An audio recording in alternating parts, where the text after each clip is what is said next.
जहां भी हैं खुश रहें। आज मैं बहुत इंपॉर्टेंट मौजू पे बात करना चाह रहा हूँ आपसे, और बहुत से लोग पूछना भी चाह रहे हैं, और मैंने इस रिलेटेड इस टॉपिक के बहुत सी वीडियोस भी देखी हैं जिसमें वीज़ा एप्लीकेंट्स को गुमराह किया जा रहा है।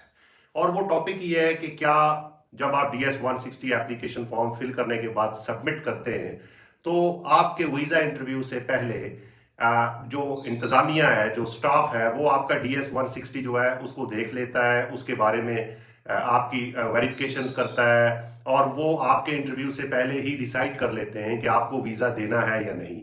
मैंने बहुत से दोस्त जो हैं उनकी वीडियोस देखी है कि जब आप इंटरव्यू विंडो पे जाते हैं और वीज़ा ऑफिसर आपका DS-160 जो है वो रिट्रीव करता है सिस्टम में, तो उस वक्त जो है वो उसके ऊपर लिखा होता है कि आपको वीज़ा देना है या नहीं देना। देखिए, मैं आपको ऑथेंटिक मालूमात इस बारे में फ्राहम कर रहा हूँ, और मैं इससे पहले भी वीडियो बना चुका हूँ। ये सब चीज़ें जो हैं ये 9/11 से पहले हुआ करती थी।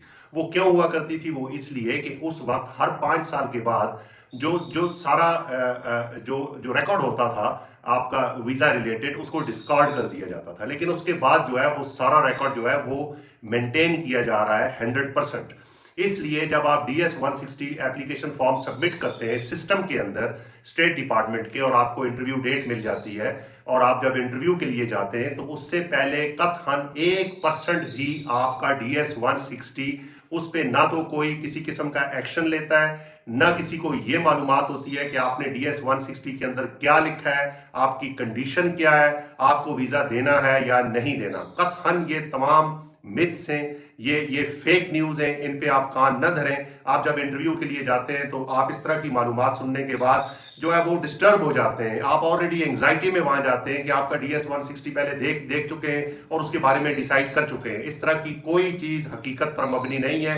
जब वीजा ऑफिसर को आप अपना DS-160 का बायो पेज देते हैं, इंफॉर्मेशन पेज जिसके ऊपर नंबर होता है, और वो उसको स्कैन करता है, तो वो पहला वक्त होता है, that is the first time he is viewing your DS-160 application form. उस वक्त वो पढ़ रहा होता है उसको, और उसके साथ वो फिर पिछला रिकॉर्ड भी देख लेता है। जो कुछ भी है, आपका सारा जो कच्चा चट है वो उसके अंदर आ जाता है कि आपने पहला वीजा रिफ्यूज हुआ है, नहीं हुआ, फर्स्ट टाइम जा रहे हैं, आप कहाँ जा रहे हैं। तो वो सरसरी आपका DS-160 उस वक्त देखता है। उसके बाद वो आपसे DS-160 देखने के बाद रिलेटेड क्वेश्चन करता है और चीजें कंफर्म करता है। देखें, ये जो B1 B2 या अमेरिकन विजिट वीजा है, ये जजमेंटल वीजा इसको कहते हैं।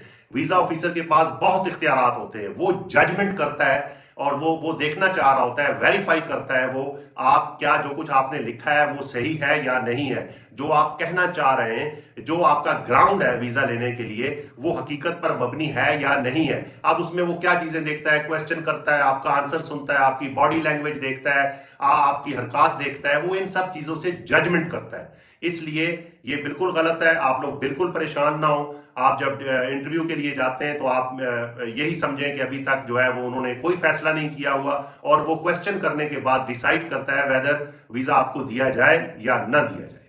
फिर किसी और मौजू पे मिलते हैं। जहां भी हैं खुश रहें।